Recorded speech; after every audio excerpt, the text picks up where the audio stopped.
watched Four Weddings and a Funeral. I watched it way back because Hugh Grant, DREAMY. I mean, this is really all the reason you need to know to watch this movie. However, I was in my early 20s then, in 94, and I am 50 years old now, believe it or not. So I decided to rewatch this romantic epic of all time. It is, oh my goodness, it was made in 6 weeks. It cost £3 million of the 1990s. And it was the unexpected highest grossing British film of all time, with a worldwide box office of almost $250 million. I don't know why they go to dollars suddenly. This is Wikipedia. Ask them. The question is 3 million little, and is, what is it, how much is that a lot? $250 million. Yeah, that's a lot. Even if it's dollars from now versus dollars from them, because dollars from 25 years ago is a lot, or 27 years ago inmiddels, is a lot more dollars, but who cares? It's an ungodly amount of money. So it is still also known to be in 1999, Four Weddings and a Funeral placed 23rd on the British Film Institute's of 100 greatest British films of the 20th century. We're no longer in 1999, we're no longer in Y2K, so in 2016, Empire magazine ranked it as its 21st in their list of 100 best British films. I would say, no matter how you look at it, it's way up there. So, worth a rewatch, right? So, the director, in many things that I have seen about Hugh Grant, because DREAMY, you know, every once in a while there's something about Hugh Grant comes by, I watch it, and then there's always a director who says, oh yeah, we wanted to cast like boy next door, dorky dude, and he couldn't be pretty, and then who did they come up with? Hugh Grant. And then they go, no, he's too pretty, we can't do that, but then they see hundreds of other actors, and apparently who comes out of the, the most probable, likely person to hire Hugh Grant. I would say there's never a reason not to hire Hugh Grant. I agree with that. However, if you want to cast somebody dorky, now dorky he can do, but somebody, he's very good at dorky. If you want to cast somebody who is the boy next door, not very pretty, not very exceptional in any way, shape or form, although he can do unexceptional also very well because he's a good actor. But, you know, he's gorgeous! Where do we've got it? People magazine has just declared that in 1994, the year was all about Keanu Reeves, Hugh Grant and Jim Carrey. Keanu Reeves was retroactively named the most sexiest man alive in 1994, and Brad Pitt was People's Magazine's sexiest man alive in 1995. So at the time, Hugh Grant did not make sexiest man alive. However, you know, clearly he's there. So somebody failed. And I don't mind, because we have a lovely movie. It's a great romp. Nobody needs to use their brains. It's so enjoyable. Go watch it. It's also actually very, very beautiful. If you think $3 million British pounds in the 90s didn't go very far, well, look at all the weddings that they put on that thing. My husband's British. I was pointing at the screen and said, how is that? How is that a normal British wedding? He's going, no, this is upper class. This is like the rich. This is the people who go to like these universities, the big universities and then all their university friends, they all have these weddings, which is why in the movie they start saying, well, I'm going to every other weekend I'm going to one of these weddings. So you have to go to all your university pals' weddings, all their brothers' sisters' weddings, and it just goes on and on and on and on. And apparently, within this group, who almost none of them themselves never get married, it's about like six to eight people, almost no time is the wedding actually their wedding. They're always in like the wedding party. They're always like ushers and bridesmaids and all of that. So I don't pretend to understand it. I don't think anybody needs to understand it or wants to understand it. All we want to do is watch this wonderful movie and have this bumbling, extremely pretty young man. My sister behind the camera over there is totally disagreeing with it. Hugh Grant, according to her, is not a handsome young man. Okay, fine. He's a young man. He's a young man. He bumbles very well. Yeah. He agreed. Oh, they put, according to all of the interviews I've seen, they put the worst haircut on his head that they could come up with to make him less pretty. What happens the next year? That haircut is all the rage. Because, Hugh Grant, what can I say? And they also put some glasses on him, which was really cool, because I didn't notice that the first time I watched it way back in the 90s, that he's popping his glasses on and off. People who don't wear glasses always pop their glasses on and off. People who wear glasses never do that, so you always know it's acting. But they some black-rimmed glasses they got for him, and they don't look good, so that's well done. Props department did a good job there. He does take them off almost immediately every single time. Because he doesn't look that good in them. But he doesn't look bad. Oh my goodness, he gets, I don't know how many awards. I've got it all here. The film got an Academy Award nomination for Best Picture and Best Original Screenplay. And Grant himself won the Golden Globe Award, which is an American award. The motion for Best Actor, the Motion Picture Musical or Comedy, and the BAFTA Award for Best Actor in the Leading Role. And the film won the BAFTA Best Awards: Best Film, Best Direction, Best Actress, Best Supporting Role for Scott Thomas. Let me check. Scott Thomas played. Kristin Scott Thomas played Fiona, the girlfriend that he never had because it's a friend who turns out that she's been in love with him his whole life. Anyway, the whole movie's kind of like that, so I'm not going to tell you the story. Just there's no point in going through the story. However, I want to hit some highlights because we have we have some places to go with this. Let me just say, this is a very tropey movie. And I have some issues. So, what is a trope? What is a trope? A trope is a plot twist or point or premise that you use in order that we've seen many times over. The divorced couple gets back together in the course of the movie because they find out that they misunderstood each other. The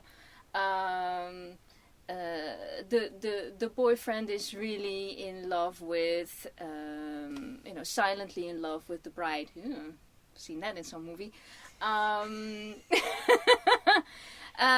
The one trope they didn't do in this movie, they really should have done, is the roommate, the girl roommate, should have been in love with him. Now, I can say it's really cool that she isn't, because she's literally the only woman in there who's not in love with him, except for people who despise him and are marrying other people. But women walking around, all of the ones we've seen and talked to, they have been in love with him at some point, which makes no sense, because he is dorky, he is late for everything, he uses expletives every other word. Some people like that. It's not necessarily a bad thing. But, this movie is known to have like the first 10 or 20 words is the word f. That's the first 20 words that he utters in the movie. And there's also later you got like bugger and all that stuff going on. Good stuff. Good times. But yeah, he's late for everything. He's not dependable, but is he? Is the question. Is he actually not dependable? What you can say is that he's clearly not grown into his life. He's not grown up to be a responsible young man. We don't even know what he does for a living. Not even anywhere in the movie do we find out what he does for a living. He probably runs from wedding to wedding, for all we know. So, first wedding. Let's go. So the tropey stuff is that I would have liked if his roommate was really sort of like. Do you remember the film Some Kind of Wonderful, where it turns out that the best friend is actually the one for him? That would have been really a cool twist to this movie. They didn't do that. This is like straight up. I think Hallmark can shoot me down for this, but I think Hallmark looked at this movie and went, yes, you have a male, he's handsome. You have a female, she's pretty. They have nothing in common. They have no reason to be together. Let's do a love story. Yes. So that's my beef with the movie. After all, I've just said that it's awesome and do go watch it. But it's, come on. There is no reason for these two people to be together. First wedding. I'm not going to go into the wedding. I don't care. He's there as an usher. He's late, of course. He ends up in bed with her. So the he is called Charles, played by our very much aforementioned Hugh Grant, and Carrie is played by Andie McDowell, who at the time was the big star. She was the big star, he was a complete unknown. He had been in Morris with James Wilby and Rupert Everett and Rupert Grant. I'm always mixing with Rupert Everett. I hope so. If I'm wrong, somewhere on the screen. But yeah, very pretty but completely unknown movie other than that. I'll do it some other time. But Andie McDowell plays Carrie, and she's the American kind of bombshell. I don't think she's really a bombshell. She's just extraordinarily gorgeous. And of course he sees her, and they have maybe 3 sentences that they exchange, and before they shag. Yes, I am not kidding. And then that's all night. So my question is, if they shag all night, isn't somebody missing her? She was in the B&B, he's in the B&B, he begs out of a thing that all his friends are going to party all night at the castle. There's a castle. Which is why these are not normal-sized weddings. And so he says, no. He starts walking, gets out of the car. He walks to the B&B without knowing whether or not she's going to be there. Oh, this is so romantic. And then, of course, she's there. And then he barely can get a conversation in before they're in bed because, and then that's it. That's all night. Next morning, yes, they're shagging. Somebody's making rude... rude finger noises. So yes, that lovely shagging. I have to say that with that scene, I really felt the whiteness of the movie suddenly ascend on the viewer, because it's like pink skin with pink skin, and everything is pink. And suddenly, I was seeing all the weddings were pink. There were like some people of color in the background, which was very normal for the 90s. It's so wrong. We're not doing that anymore. So this movie, in that sense, does not pass muster. But that's how they did it. So instantly dated.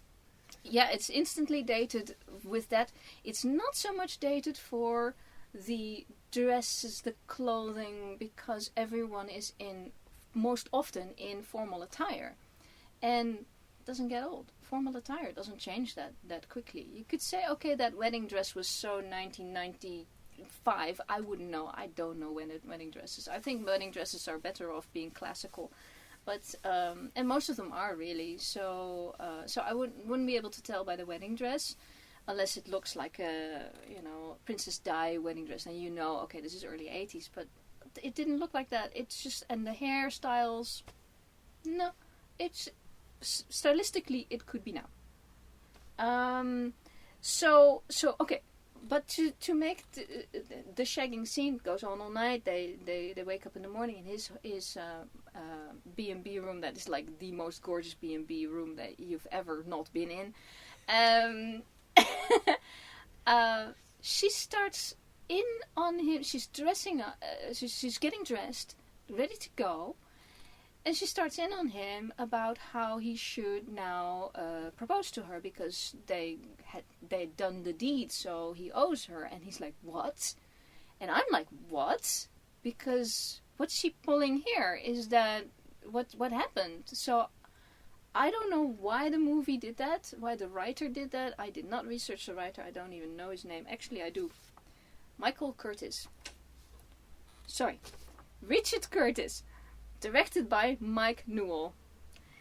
I don't know these people. So I can't tell you much. But why would you do that? Why would she say that? It turns out, and she pulls this quite long. It takes like a minute for her to keep on going with this ruse of, hey, no, I really expected you to marry me now. I mean, you've taken my virginity or whatever. She didn't quite say that.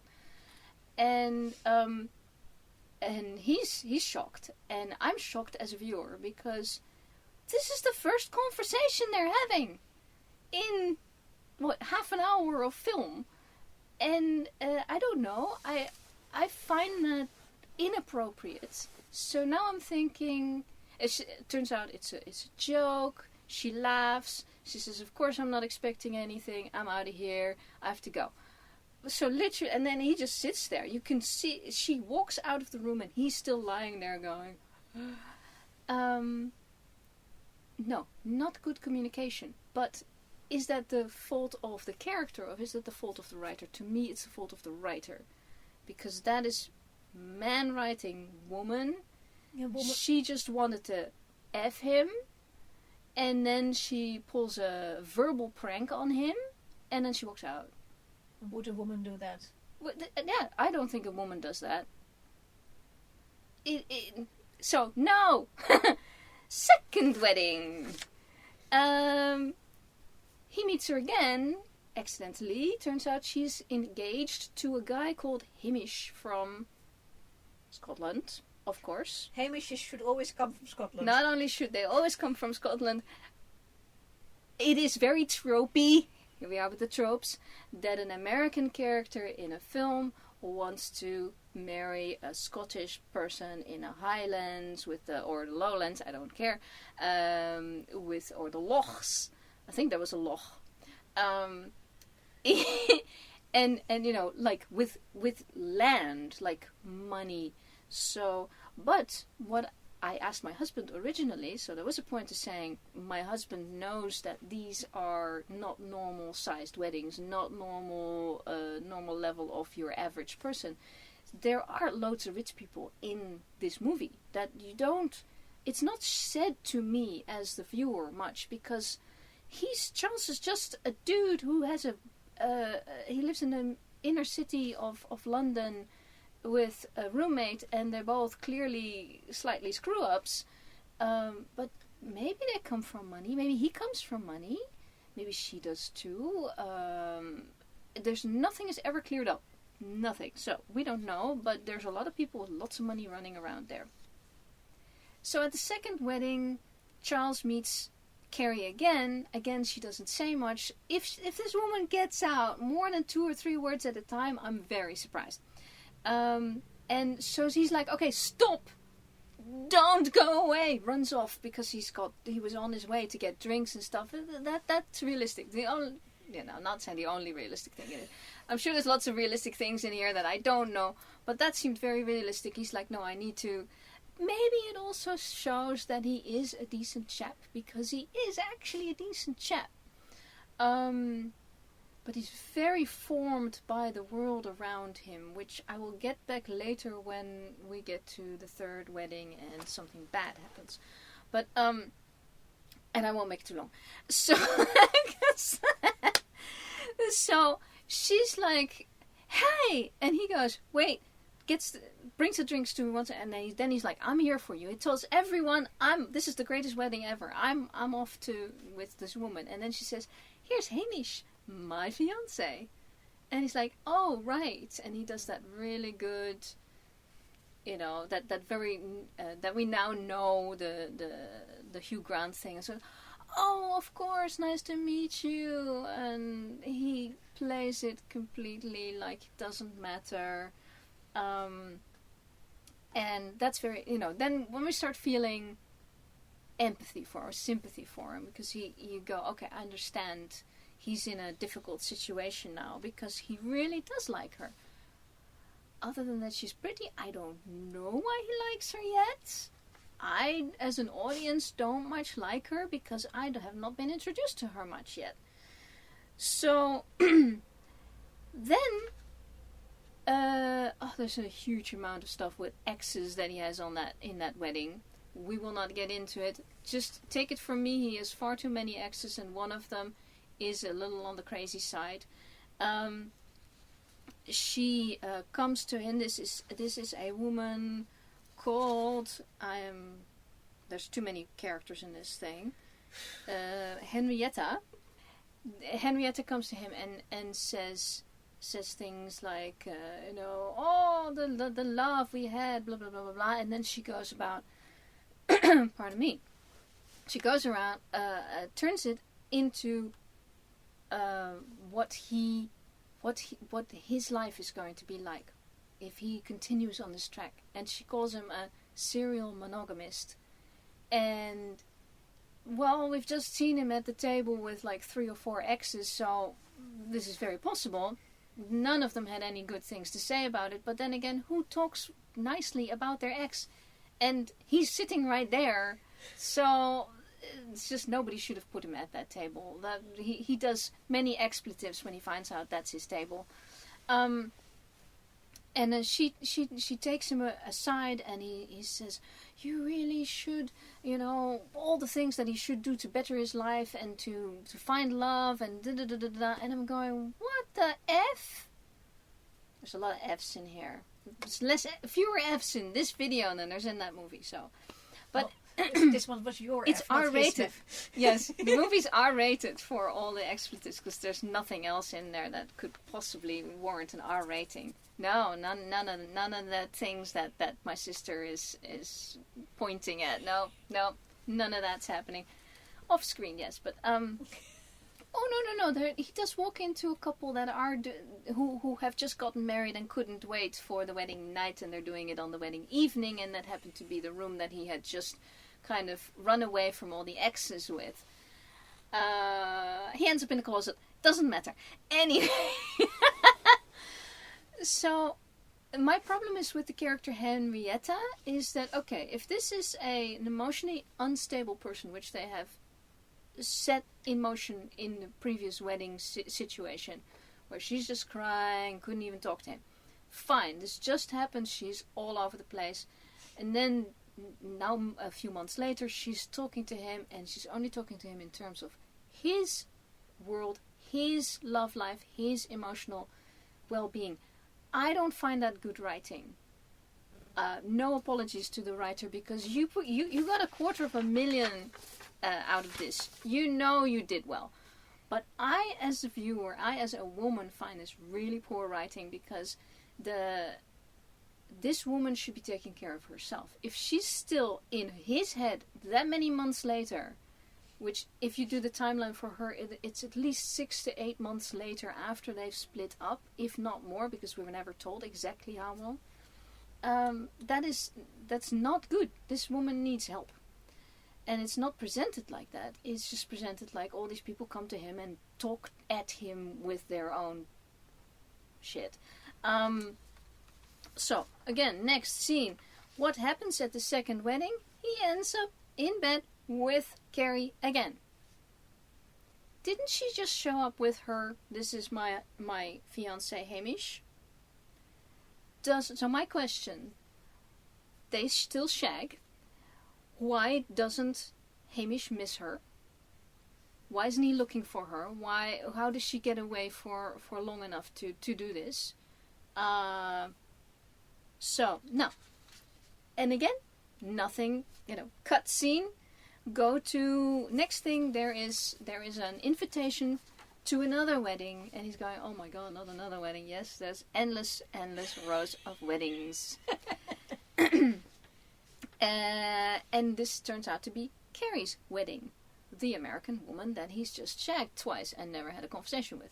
He meets her in town because he's off to his to help her with the wedding. He needs to sign up for a wedding present, and it's clearly not in his financial bracket. And meets her there, and she says, "Come with me." He says, No, I have my deaf brother is waiting for me. By the way, deaf brother, fantastic character. Roommate, Scarlet, fantastic character. Watch the movie just for those characters. And she takes him on to try the wedding dress on. Then she takes him in, many wedding dresses.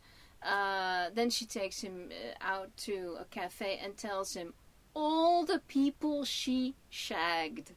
I'm using shagged, otherwise I'd be using the F word too much. She comes to 33. He was number 32. It's in the trailer. That's not a spoiler. The thing is, again, she literally tells every single one of them on screen, this is not something a woman does. This woman is not written by a woman. This woman is not written by a man who understands women. Basically, this whole thing is not written by somebody who understands women. That's my big beef.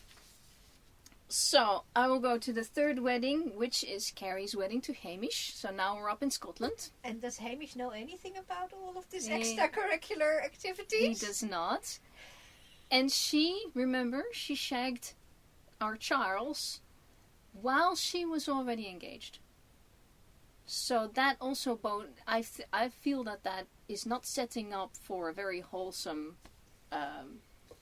love interest here. She's still very pretty, and Andie McDowell is still a very good actress. I'm not beefing that at all. So, at the third wedding, there's no shagging. Yes! Okay, great, excellent. It's beautifully filmed, but it's an absolute train wreck, because now we have one of the longtime friends, Fiona. She confesses her love for Charles, because he says, don't you think it would be time for you to finally find your love of your life? And she says, I've already found him, and I found him many years ago, and it's you. And he's like, go.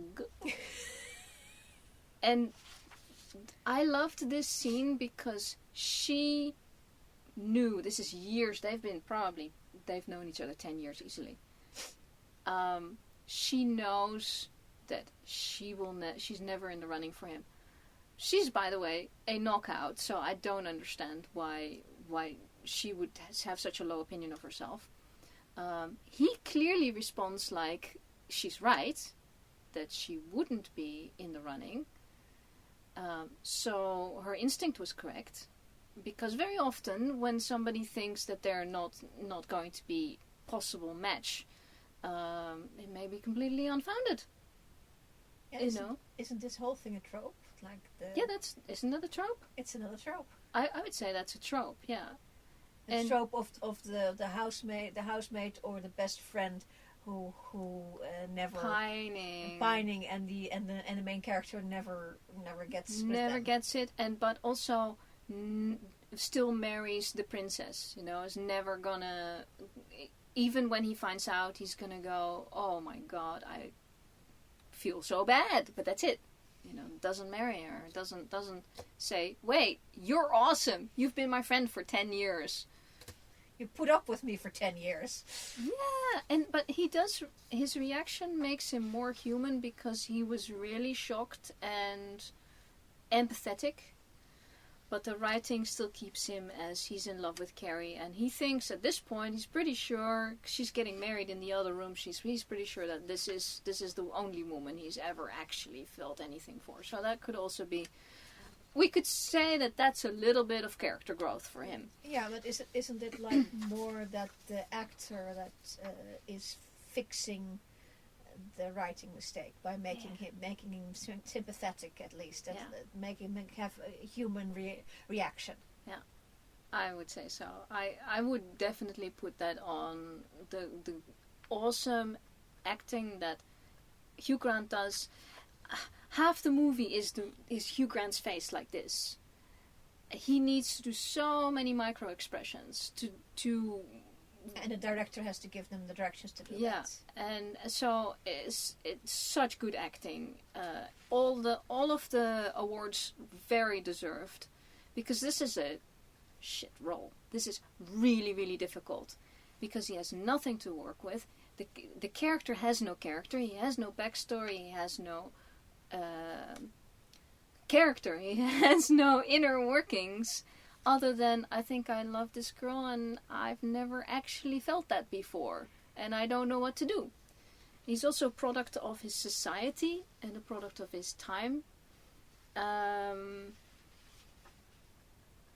me check, because now I've lost my train of thought. Oh, yes. Oh, disaster strikes. This third wedding, Carrie's wedding, still goes on. Keep wanting it for her to say no or to walk away, but she doesn't. And it's like, this is just so... I don't. You wanted to say yes. I don't. Can we please say I don't at some point? No! So, and she does say later in the next wedding, she says, all you need to do is say I do whenever somebody asks you a question. So it is actually in the movie that the answer is I don't.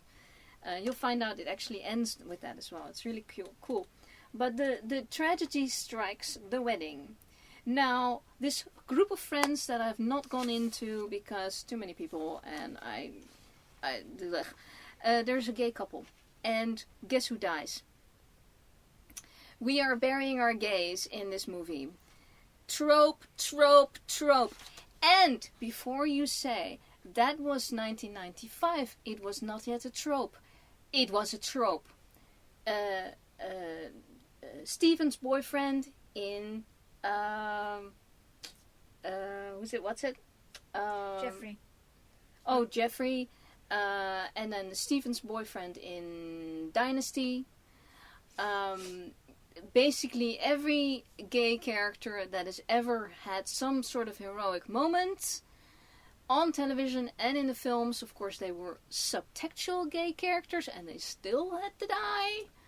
So, yeah, we are burying our gays here. Now, I love it that there's a gay couple, and it's a happy gay couple, and it's the only couple in his friend group. And this guy is played by Simon Callow. I hope I pronounced that right. Yep. The character's name is Gareth.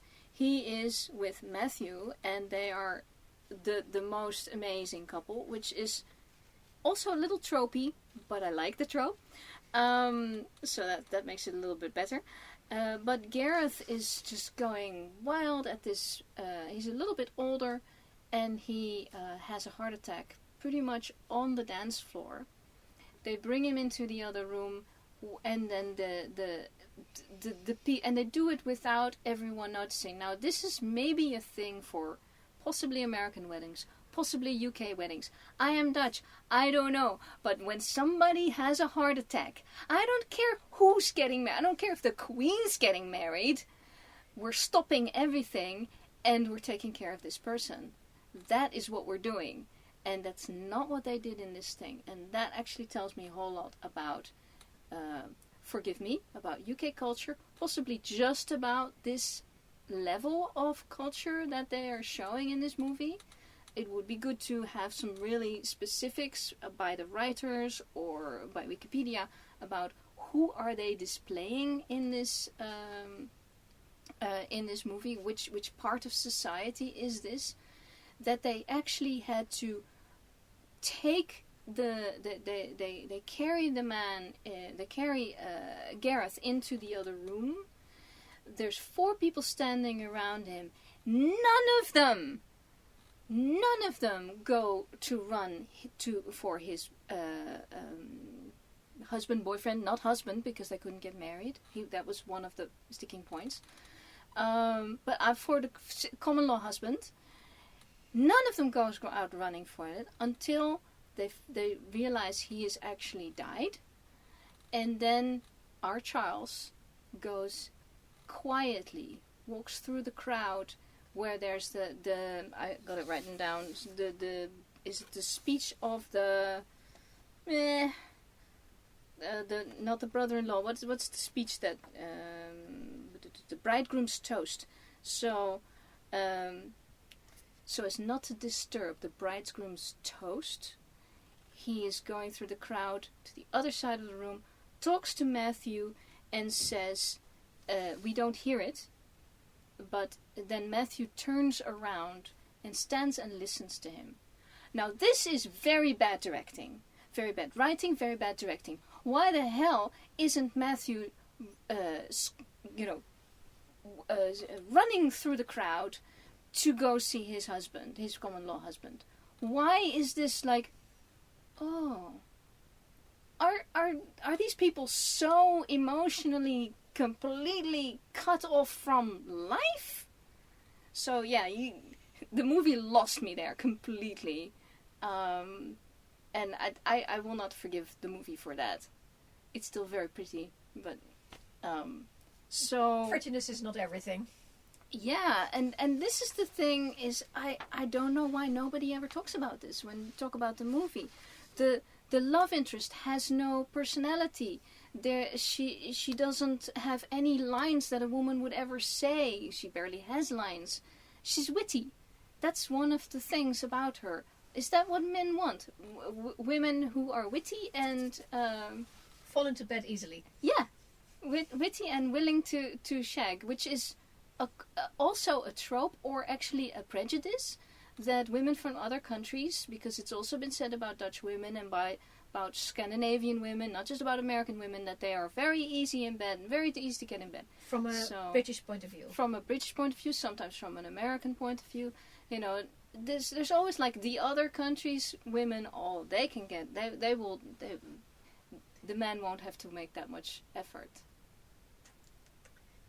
I forgot to say, when they were doing the wedding dress thing, Charles actually took a moment, because everything was going so fast and he's not being lifted, because that's a Dutchianism, but he's being dragged around by his hair, yeah, by all these events, and also by Carrie when they were doing this wedding dress fitting stuff.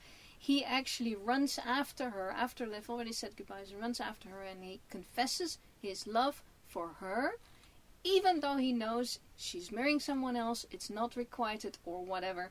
He knows that it's futile, but he does it anyway, and that is an important point in the movie, and I'm glad they put that in. Without that, it would have been even more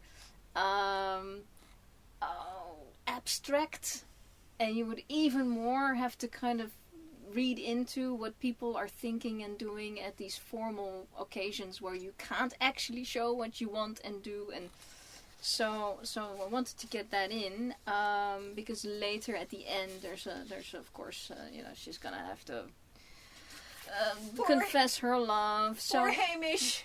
Yeah, no, Hamish is not for long. Oh. Hamish, not that he dies, but in the fourth wedding. So fourth wedding, that is Charles himself and Henrietta, and you're going, what? Did the other one actually happen? The other one happened. She married her Hamish. Carrie and Hamish, the whole shebang. Yes. That was the most opulent of all the weddings. From the first two weddings, I think they're high Anglican. The Scottish wedding was Church of Scotland. Yeah, Church of Scotland. Why is the funeral one not in here? I didn't make notes for the funeral one, because of course there's a funeral for our departed Gareth, and it's very, very beautiful. Yeah, everyone shows up, but there's not much to say. It's just well done. That wasn't, by the way, super opulent. So they may have had some backstory about who was rich and who was not rich, and because they were all in the same group of friends or possibly who knows what, I can't make any sense of it. Hope somebody else can. So, fourth wedding is Charles himself, and that's a few more months in the future. Well, not future, but a few months go by. And then, why is he back with Henrietta? That was the one girl who was nuts enough that she just clung on to him like this. but you don't have to say yes to that, or do you, if you're a British bumbling Hugh Grant type? I don't know. In the 1990s. So, in this thing, he does Carrie is invited to his wedding with Hamish, and then she shows up without Hamish, and she makes it clear that Hamish is past tense. They split up and it didn't work out. And how long was that? What was that marriage? This is where we get the 50% divorce rate, right? And I'm thinking, that's the 100% divorce rate. yeah. Well, some of the previous people are still married, but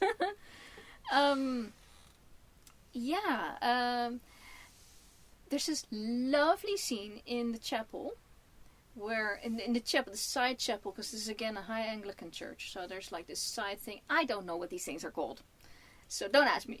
But it's in the side thingy. The side thingy is called the chapel. There you go. The chapel, the peanut gallery tells me it's called the chapel.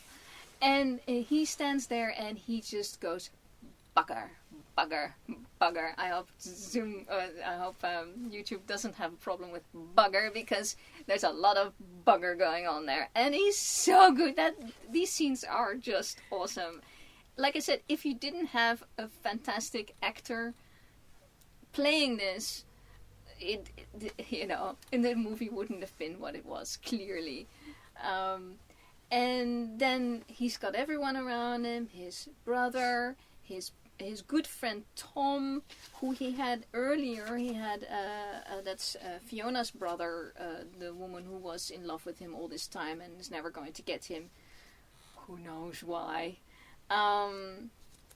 And this, he had a conversation with Tom about maybe some people just aren't, are not going to get married. They're not going to find their perfect love. And then Tom says, I never expected perfection.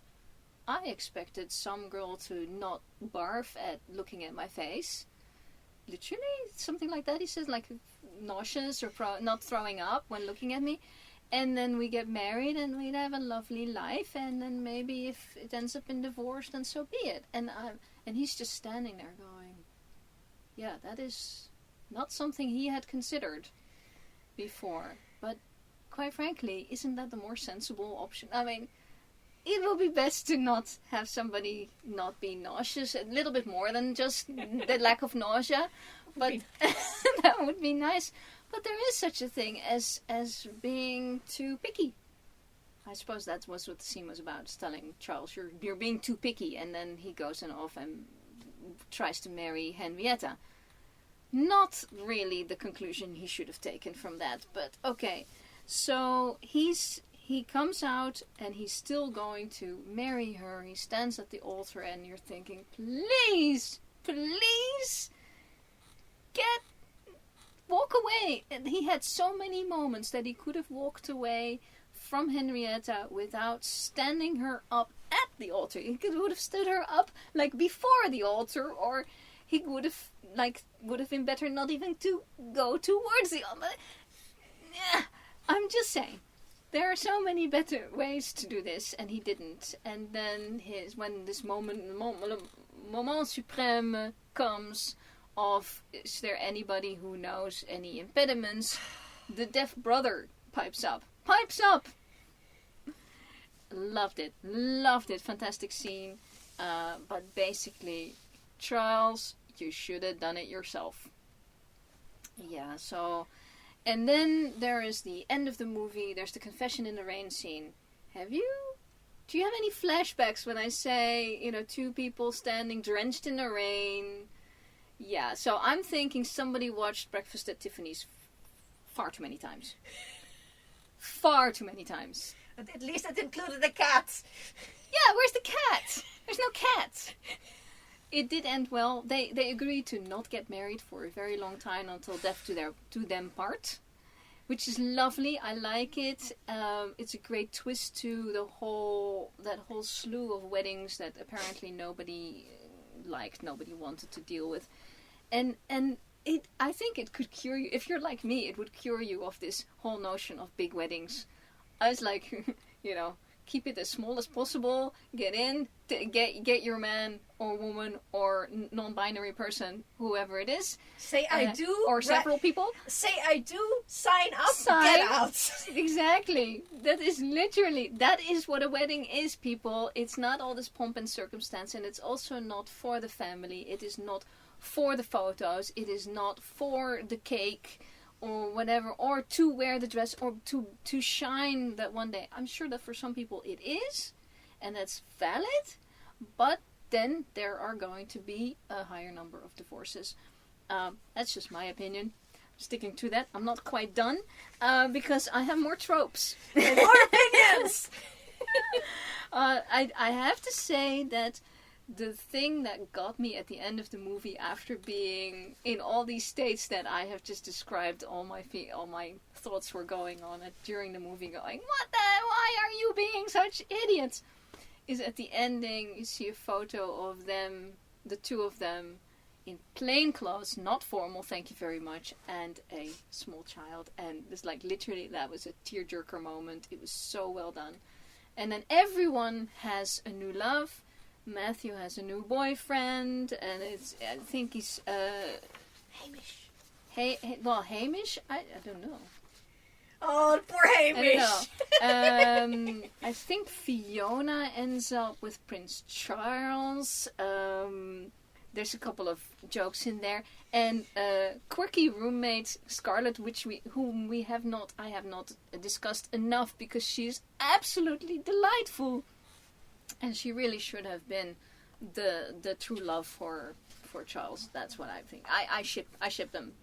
They should have been it. But she's wacky, she's wonderful, and she found herself a big, tall American. I feel like they kind of went for the Rock Hudson type. And she's this teeny tiny British mouse. And she just looks up at him in one of these scenes going, "You're really dreamy, aren't you?" And he's like, "Well, yeah."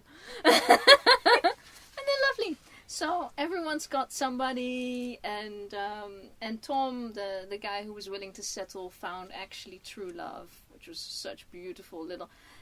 Watch it for all the other love stories as well. It's lovely, and it has so many problems. Let me see. So, tropes. Best friend Scarlet is friend-zoned. The woman that was clearly a very attractive, good match for him, Fiona, was friend-zoned, and she knew it, and they all knew it. So the whole idea that possibly a man like him would want to shag all of these girls, he clearly doesn't want to be with all of these girls, which is an interesting perspective, because I, as a woman, look at this movie that was written by a man and is about a man and man. So it tells me something. Main character, too pretty. We've discussed this. Why is he too pretty? So why would you cast somebody that pretty if you're saying this role is supposed to be a dweeb and he's not supposed to be pretty, and it's supposed to be clear why everyone dumps him? I think it's actually more that he dumped everyone, all those exes, when you look at the movie, how it's presented. My personal opinion, for people who have seen it, and we may have a picture up here, I feel that the guy who plays Tom, which was the guy who would want to settle for somebody who doesn't barf at his face, played by a guy named James, an actor named James Fleet. I've not seen him. I think I've seen him in other things, but I wouldn't be able to tell you what it is. Maybe we can put it up here. I don't know. We'll see. He is a normal guy, visually. I mean, it's also, of course, the acting. He was supposed to be a very, very normal guy. But he's not especially pretty. He's not ugly. He is the boy next door. And wouldn't it have been interesting if the film was made with him as Charles? That's what I would have wanted to see. Although, I love Hugh Grant. And maybe the thing is, we're looking at $250 million. It might not have grossed that. Pretty sells. Sex sells. Although Tom with Andie McDowell, Tom with Carrie, might have sold. Do we know? There's a lot of Toms out there who would love to shag Andie McDowell, so I don't know. And not all of them fancy themselves Hugh Grant. So, that's an idea. Trope I have already mentioned. Bury your gays. So, don't do that. Not good. You are not excused. Female love interest has no personality. Have I said enough about Carrie being absolutely bland and we know nothing about her even at the end of the movie? Yes, / no. Yeah. We don't. She makes funny remarks. She does that weird thing that wastes a minute of her dialogue, and she doesn't have that much the entire movie. So then we have the end confession in the rain scene. Love confession, great. And then they both say, yeah, I too, and great. But that's not personality. There's no personality. So that's my problem with it. Females want to have sex more than males do in this movie. Is that I don't know if that's a trope, but to me that feels very tropey because it's all through the movie and it's across all the women. It's maybe what a man like to think about how a woman is. What do women want? Ask a bloody woman before you write a movie. Yeah, the formula. This is a story in 5 acts. Brilliant. That's a formula. Was that done before? I don't know. I'm sure it's done before in stage plays because stage plays are generally 3 acts. So 5 acts is not a stretch. But the formula of 4 and 1 is now an established trope, and this movie may have put that on the map. I don't have evidence for it, but I think so. So, positives and negatives in the tropes. Did he learn anything? No. He learned not to get married. Yeah. Yes. The 4th wedding, and he didn't go through with it because his brother saved him. Yeah. I mean, if he had gone through with it, they would have crashed within half a year to a year, just as fast as Carrie's marriage crashed, and there would have been a messy divorce, and there's a whole lot of stuff, and who knows, there might have been a baby. Oh, then you're in a whole mess of problems. So, I guess he learned something. My remaining question that I wrote down was, will they raise children that only communicate in the rain and make poor wedding choices? The peanut gallery is nodding vigorously. Yes! So, these are my opinions. Enjoy the movie, because it is still a fun movie. But I'm sticking to my opinions.